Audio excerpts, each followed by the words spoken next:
Bonsoir à vous tous. La Fondation des îles des Seychelles, la SAIF, a lancé un appel d'urgence au gouvernement pour qu'il arrête temporairement la construction de l'hôtel sur l'île d'Assomption, et ce jusqu'à ce que les risques de biosécurité soient analysés. La SAIF a, dans un communiqué de presse, affirmé que, compte tenu de la proximité d'Assomption avec l'atoll Aldabra et du fait qu'il s'agit de la principale voie d'accès à Aldabra, sa principale préoccupation est d'empêcher les espèces envahissantes à atteindre Aldabra.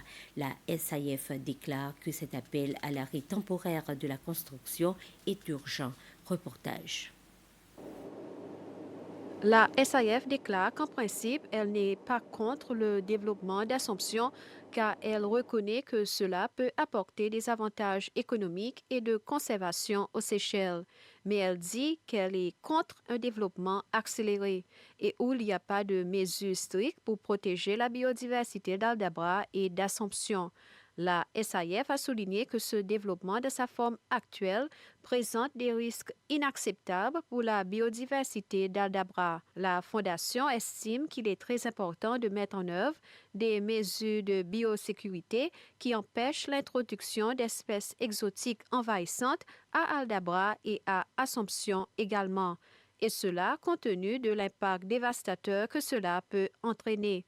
La SAF demande que les travaux de construction soient temporairement interrompus dès que possible jusqu'à ce qu'un plan de biosécurité couvrant la phase de construction et l'exploitation de l'hôtel soit finalisé et que ce plan soit examiné par tous les partenaires concernés, y compris des experts internationaux et indépendants.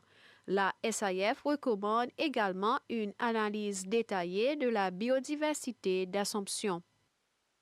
Le département des Finances a annoncé que les personnes qui ont payé des droits de timbre ou stamp duty en anglais pour des terrains qu'elles ont achetés pour moins de 3 millions de roupies depuis septembre 2019 auront plus de temps pour faire des demandes afin d'être remboursées l'argent qu'elles ont payé. Cela intervient après que ce département a apporté certaines modifications à la loi sur les droits de timbre au cours desquelles il a accordé certaines exemptions à la loi.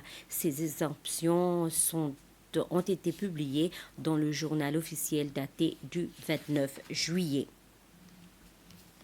L'autorité séchelloise de l'aviation civile, la SIAA, a confirmé un possible vol et vandalisme sur l'un de ses principaux sites de communication radio situé à Bon Espoir, à Montagne-Posée. La SIA affirme que cet incident s'est produit hier et que la police a déjà ouvert une enquête dans cet incident.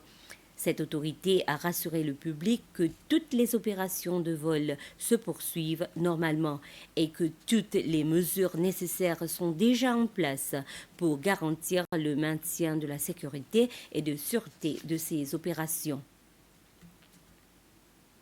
Le ministère de la Santé a reçu un don d'équipements médicaux de la part d'une délégation chinoise actuellement aux Seychelles.